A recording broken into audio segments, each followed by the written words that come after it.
it's me again. I'm just coming at you with another video. This one's kind of a neat, different video rather than my usual update videos. I'm just kind of, you know, just the dog. Just ignore the dog. I'm just not focusing my attention on him 100%, so he's gonna whine here or there. I'm coming at you with a different kind of video, kind of following society into the 10 things I wish I knew about surgery before I had it video. What a long title. Anyways, I remember just before surgery, I used to watch these videos all the time because you're on so many blogs and vlogs and frogs and I don't know, forums and all these different things where people are talking about, oh, the gas pain or the physical pain or the after effects and all that, but you never get into like the little nitty-gritty things and sometimes inappropriate things, or you know, things that people don't want to talk about, or just things people are, it's too small and they leave out. But when you're going through it, you're like, what? Why didn't anyone tell me about this? And so I thought I would try and gather a few of my own ideas. Mac, come on now, take it easy. I'm trying to film a video here. And so I have a list of 10 things actually, and they're just in front of me, so I may be looking off to the side, of things that I wish I knew before surgery. Not like it would stop me from having surgery, and then they don't make me regret having surgery, but it would have been neat to just have like a heads up kind of thing, or even just things that were neat to me, that I didn't think would happen. So anyways, so this video is mostly for people who haven't had surgery, but if you have had surgery and you're watching this video and you remember something that you're like, what the hell, why didn't anyone tell me? Post it, like post in the comments below, because it's interesting to see what other people are going through, right? So yeah, let's jump right in. So number one, you crave savory items. So usually liquid diets or not sugar-free, but liquid diets and like soft foods, stages and stuff, they're usually a lot of very sweet things like pudding and popsicles and Jell-O and shakes usually is what you're having at these stages, other than broth. But I remember after surgery, like 2 days after surgery, 2 days after being home from surgery, and I could finally have cream soups, it was like, I went out and I bought like 10 cans of cream of mushroom soup, and I would have half a can, or probably less than half a can at each sitting, and I would just, I just remember how creamy and just how salty and how mushroomy, yeah, that. How good it was, and oh my god, the sensation of eating again, just like something with substance to it. It was like it would just go down my throat, and it would just like coat my throat and coat my stomach, and it was like the Pepto-Bismol commercial where it was like, you know what I mean, into your tummy. It was so good. I remember, and I just loved it. So there was that. Just things you start to crave, savory items. You just sit there and you're just thinking like, beef, like, chicken, like you just want savory, you know? So that was kind of neat. I didn't think that I would, you don't think of those things, right? But it just how much, like, I sat there, like on OptiFast even, just sitting there like, I would love just a chicken breast. Like, I would love a piece of bacon right now. You know, you're just like eating these nasty shakes and broth and popsicles, and all I wanted was bacon. Or steak. I crave steak so bad. Like, so bad. And nobody had steak around me. Nobody ate any steak, but it was just the thought of it. And now here I'm salivating. I want steak.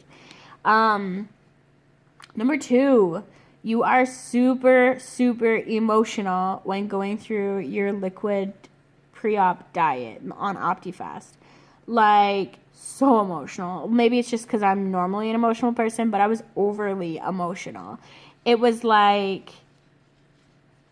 I couldn't wrap my head around, I want that food, why can't I have it? And I want to eat a lot, why can't I? Why am I sitting here having broth when everyone else gets to go out for dinner, or when they get to, and it was just like, I remember, I was treating myself to fancy broth, like it was pho broth, however you say it, from a Vietnamese place, and I told them to leave out the meat, leave out the veggies, and leave out the noodles that you usually mix it after anyways.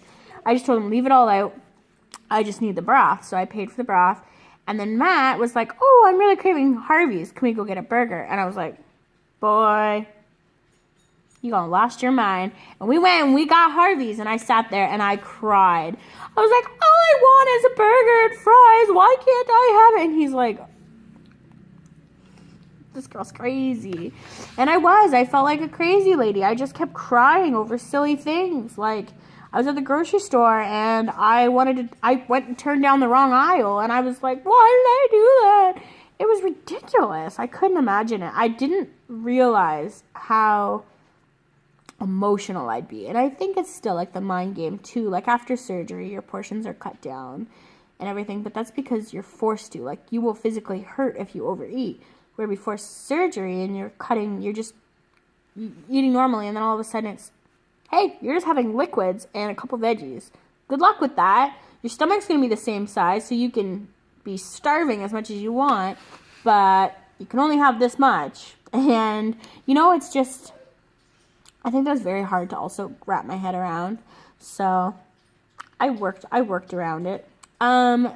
3, how easy protein is to get in. I should make a disclaimer. How easy protein is to get in when you start eating foods.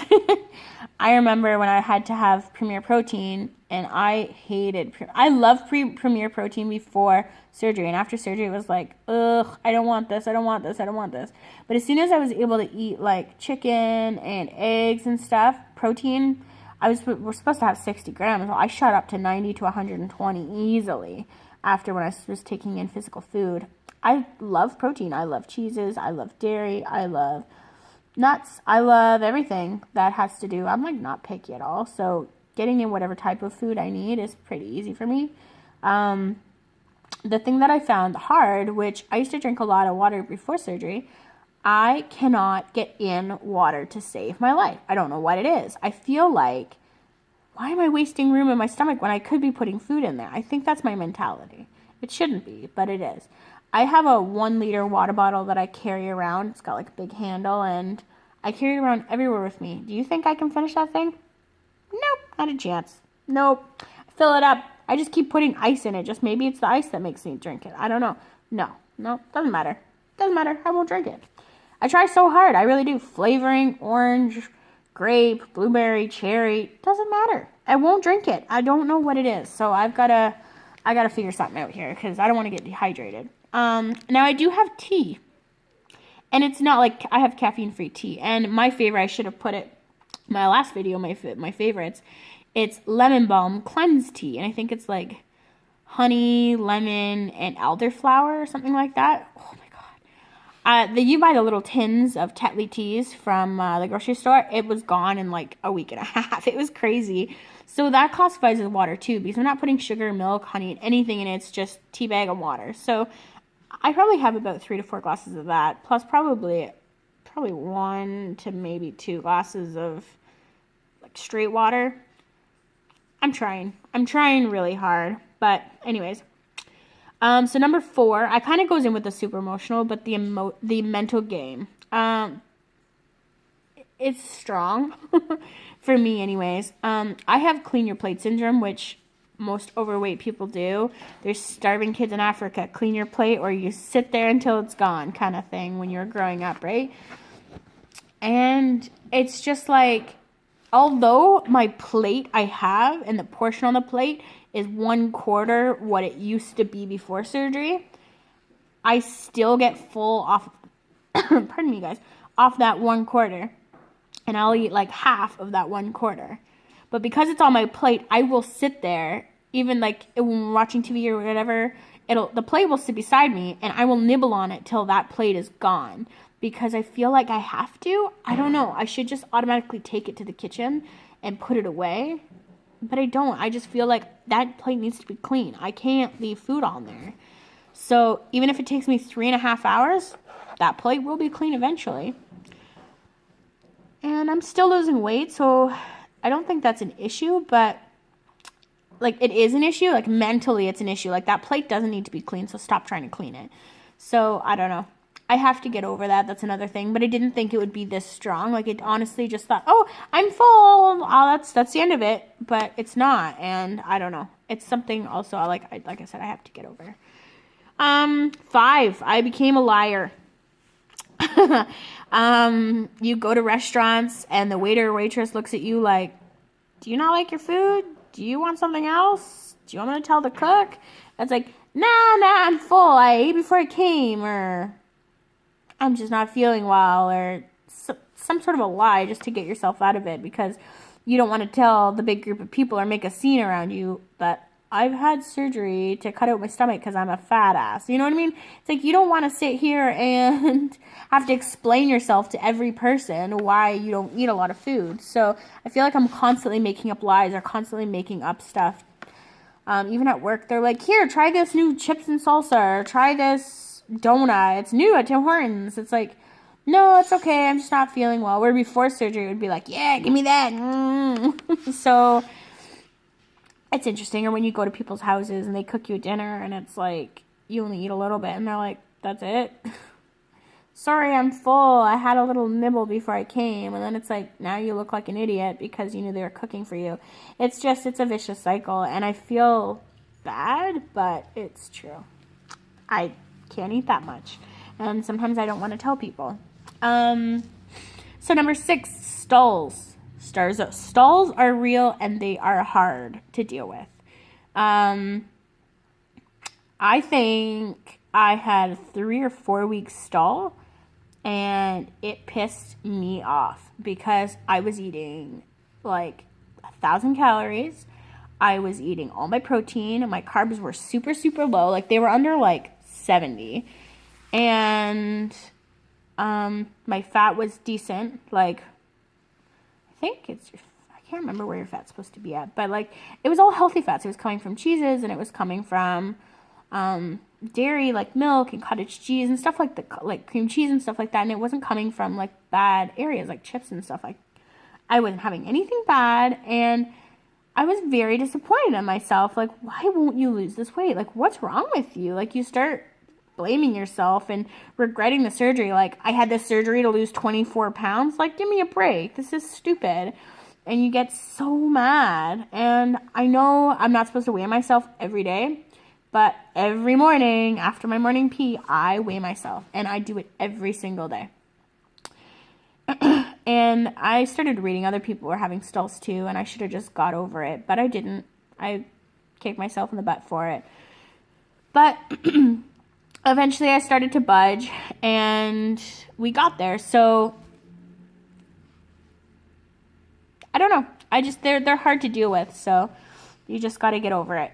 And eventually you'll break your stall and you'll be good and life will be good again, and then you'll probably hit another one in a few months. So, oh well. Number 7, which should have been like number 1 really. These aren't in any particular order. The heparin shot. That is a blood thinner that they put in your thigh and in your lower tummy before surgery and then after surgery. And what the hell? Why didn't anyone tell me how much this hurts? Oh my God, I'm so mad. And I'm like sitting here, I'm so prepared for surgery. I got this. I know everything. I have done all my research. And all of a sudden they say, oh, we're just going to give you a shot in your leg. It's going to burn a little. Ow. No, it didn't burn. It stung like a million bee stings. Oh my goodness. And it was like, why didn't anyone say anything about this? So, pre-surgery, you will get a shot in your leg, and it's called a heparin shot, and it will hurt like hell. I am trying to talk here. Thank you.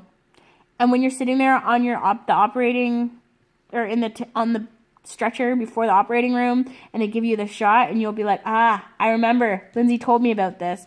Brace yourself, because it hurts, and there's no sugarcoating it. Ow.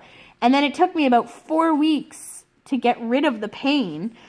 The one in my tummy hurt more than the one in my leg, but I had like a welt like this. And then spreading out from it was like radiating hot mess pain. Oh, it was disgusting. Yeah, so it hurts, stings and burns when it goes in. It feels like it radiates through your whole leg, and then after surgery, it continues to hurt. It was no fun. So, yeah, be prepared for that. 8, disappointment on restrictions. I had, like, this high expectation that I would have all these restrictions. I never have sugar again, carbs out the window, deep fried, forget about it.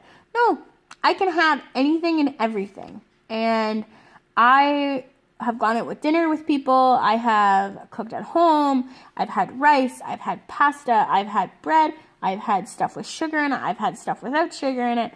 I had a deep fried chicken wing, a bite off of that off my mom's once. And it's like, nope, I can eat it all. Now, I have weird feelings in my stomach, but I can eat it all. So disappointed because I wanted all that restriction. I wanted something to force me to never eat those foods ever again. And no, I don't get it. So I just have to live with it. It kind of frightens me because they say the honeymoon phase, you lose weight. It doesn't matter what you eat. And I feel like after that honeymoon phase, like after about a year, I'm going to have... I don't know, I feel like I'm going to fall into a bad regime of eating bad again. And it's like, before surgery, I never ate bad. It was my portions. So, I don't know where I'm going with this, but I'm kind of frightened for when the honeymoon phase is over and I start to plateau and just kind of, I hope I'm able to maintain. Honestly, I don't eat that. I never ate that bad. It was my portions. They were really, really big. So if I can just maintain my portions, then I should be good. Because I haven't been reaching for any bad foods. Just because I don't want myself to fall back into any bad habits that, like when I come home from work, I'd have some chips. You know what I mean? And now it's like I just don't eat anything. I'll have a protein bar or a protein shake. And that's it. So I'm hoping I can stay within that.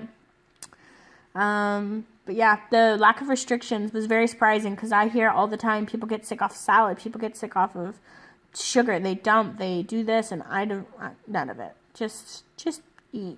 That's all I do. That's all I can do, is just eat everything normally. Number 9, we're almost there, guys. Sorry, this is about 17 minutes long. How much recovery time is needed? Yes, so I was getting ready to leave work. It was like the beginning of January. I was like, hey guys, I'll be back in 2 weeks. Just going to get this major surgery done. I'll be fine. Don't worry about me. See you in 2 weeks. And 2 weeks after surgery comes, and I call in and be like, yeah, I was just joking. I'll see you in another 2 weeks. They say 4 to 6 weeks, and I was like, nah, it won't be that bad. I'll take 2 weeks. I'll be back, even if I just sit in the chair. Well, I'm sorry, but I still had that invari stitch in my stomach, and I couldn't bend over. I couldn't sit. I was crying all the time because it hurt so bad. Oh, I had no energy. I could have probably taken 5 weeks, to be honest.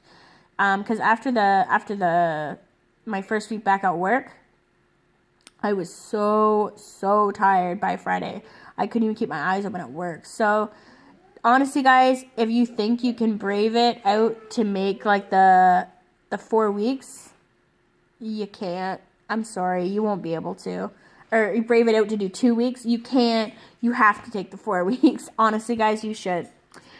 Anyways, number 10, the very last one, which I don't understand. I am so hungry all the damn time, and I don't understand. I honestly thought that when you remove part of your stomach, it removed the hunger-producing hormone with it, and you're never hungry. Well, guess what?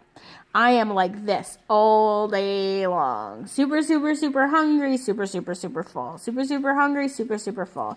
And it's like back and forth all day long. I just got to find that happy medium and just stick with it. So I didn't expect that. I honestly thought that I would never be hungry, and I had to force myself to eat, like everybody's saying, but it's not like that at all. So thanks for listening, guys. These are my experiences. I'm not taking this from anyone else. These are mine. Everybody else might have different experiences. Like I said, comment below on things that you thought were different or things you weren't expecting. Excuse the dog again. Let me know. And like I said in my other videos, you can find me on Instagram at LindsayX05 and Lindsay and Matt on Facebook. And direct message me on YouTube or comment below and I will reach out to you. I would love to get to know everybody and build this wonderful support system. So thanks again for watching, and we will talk to you in my next video. Bye, guys!